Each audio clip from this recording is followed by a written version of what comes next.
video, we're diving into the intense world of deranged serial killers, but with a unique twist. We won't focus on their horrifying acts of evil. Instead, we'll explore the pivotal moment when these malevolent serial killers make the smallest, most unexpected slip-up. It's astonishing how these seemingly insignificant errors become the turning point that ultimately leads to their own capture.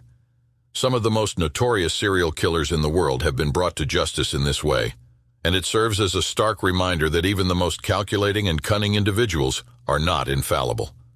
Join us as we delve into these incredible stories that highlight the power of detective work and the unexpected twists in the pursuit of justice.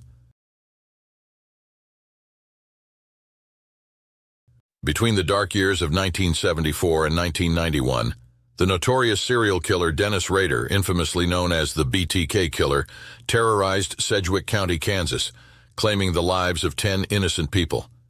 The very name he chose for himself, BTK, was a chilling acronym that stood for Bind, Torture, Kill, leaving no doubt about the malevolence that lurked within him. For nearly 2 decades, the Wichita Police Department relentlessly pursued the elusive BTK Killer.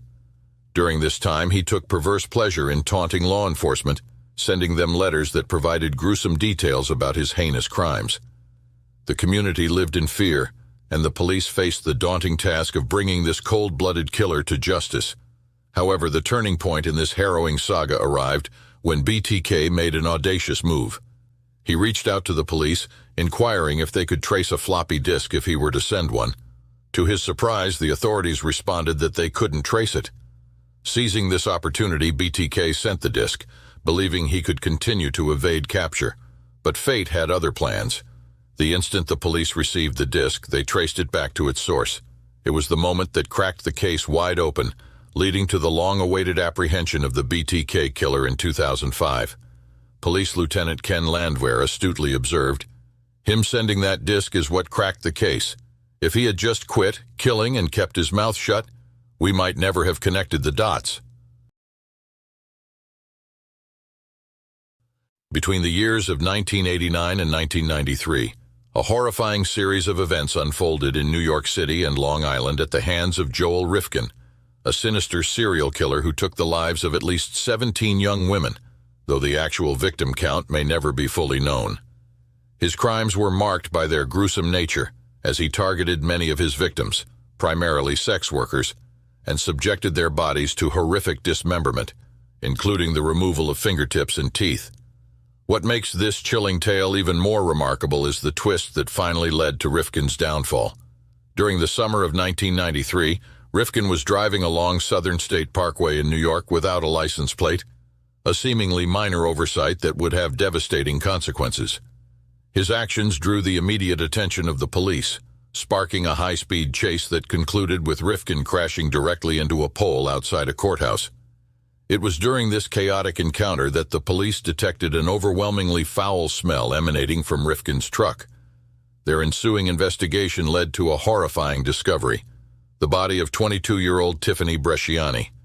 What makes her case even more tragic is that she was the then-girlfriend of Dave Rubenstein, a member of the 80s punk rock band Reagan Youth. As justice closed in on him, Joel Rifkin was ultimately sentenced to life in prison. His first possible parole date is set for the distant year of 2197, a sobering reminder of the severity of his crimes and the lasting impact on the lives of his victims and their loved ones.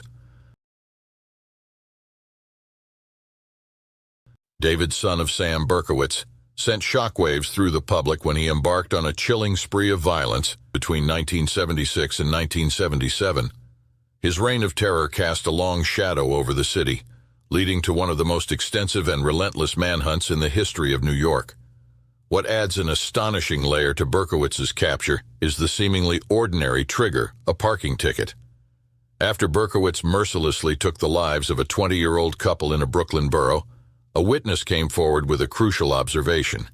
She recalled encountering a young man around 2:30 a.m., holding his arm stiffly, as if he were concealing something up his sleeve. Her account became a pivotal piece of the puzzle.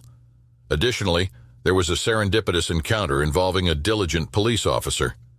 Near the site of the murder, this officer happened to tag an illegally parked car. This parking ticket would turn out to be the thread that led detectives to the heart of the investigation. The car in question was a 1970 Ford Galaxy, and it was registered under Berkowitz's name. When the police finally closed in on Berkowitz and apprehended him, the man who had struck fear into the hearts of New Yorkers for so long, he offered a chilling surrender. Turning to the officers, he calmly stated, "I guess this is the end of the trail." Thank you for joining us for another episode of Fireside Unsolved. If you haven't already, please like and subscribe to help the channel grow. Until next time, take it easy and be easy, you filthy bastards.